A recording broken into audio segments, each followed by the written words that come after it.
Some stories stay with you forever.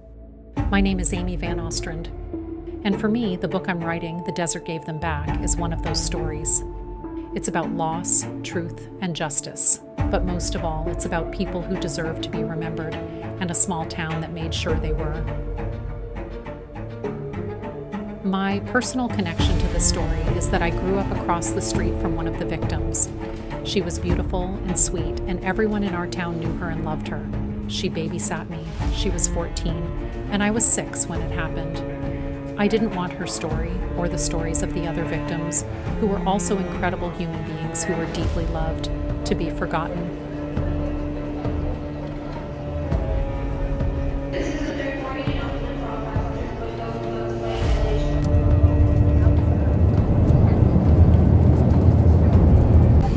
Hi everyone, this is your captain speaking. We are experiencing some choppy air and turbulence. To tell this story, I've traveled back to the place where it all began, Mojave, California, the town where I grew up and where these tragic events unfolded. I know these roads. Mojave is a long way from where I've built my life in Indiana, but this is where the truth lives. I'm committed to finding it, retracing the steps of victims, witnesses, and investigators, speaking with those who still remember 45 years later. Today, my life looks different than it did growing up in Mojave, California. I work in downtown Indianapolis, Indiana, but no matter where I am, I carry the memories of Mojave, and especially Mojave in 1980, with me. I've spent years digging through archives, reading old newspaper clippings, and poring over trial transcripts and exhibits shown to the jury in 1984. Every word, every piece of evidence, I've carefully considered it. My goal is to be more aware of what happened back in 1980 than any living person, other than the individual who committed the crimes. And then, my goal is to give the victims their voices back. I understand some of the families might wonder why I'm telling this story 45 years later. They may feel that reopening these stories could bring more pain.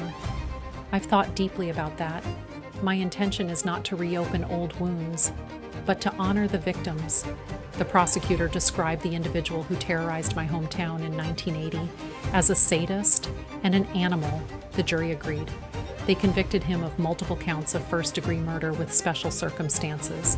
The judge sent him to prison with consecutive life sentences without the possibility of parole, and that's where he remains today. 1980 was a different time. Teenagers and young people were hanging out in malls and video arcades, listening to Queen and Michael Jackson on portable Walkman stereos. People were watching Dallas and Dukes of Hazzard on TV. News reports were filled with talk of Jimmy Carter and the Iran hostage crisis. Serial killer John Wayne Gacy was convicted of murdering 33 teenage boys and young men, and serial killer Ted Bundy was convicted of murdering a 12-year-old girl. And in Mojave, California, girls and young women were being assaulted and disappearing, leaving a community forever changed. The Mojave Desert is beautiful, open skies, silence, and the vast expanse.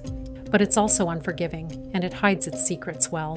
The victims of these crimes were left here abandoned, and their killer thought they'd never be found.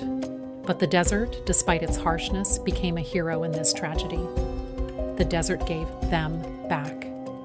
A man with a broken-down car found 2 victims, and young brothers out enjoying a day in the desert discovered another.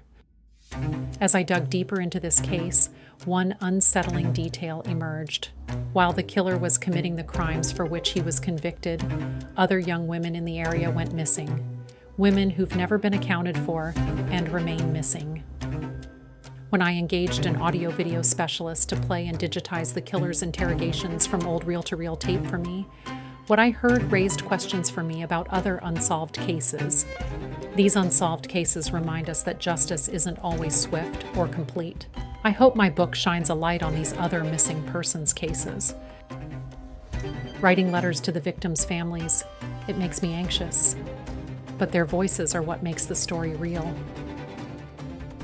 I hope these letters show the families the respect and care I've put into honoring their loved ones. And I hope they know that I believe their voices are the most important part of this story. Writing this book has taken patience, time, and years, putting the pieces of 1980 back together like a big puzzle. This painting of my hometown of Mojave shows the streets where the girls were walking from church when they were abducted.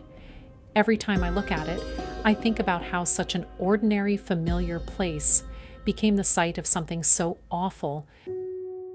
Mojave is a small, quiet town, but it's filled with people whose strength carried them through those dark years. So this story is also about that little town and how its residents found resilience in the face of tragedy. This isn't just a story about a crime. It's a story designed to honor those lost, to remember those whose lives were changed forever, and to celebrate the small town that demanded justice, the town that remembered. There are so many good and honorable people throughout the true story told, and the desert gave them back. In a story that might be initially viewed as one of darkness, there's so much light. The desert gave the girls and women back. And after 45 years, it's time for the story to be told.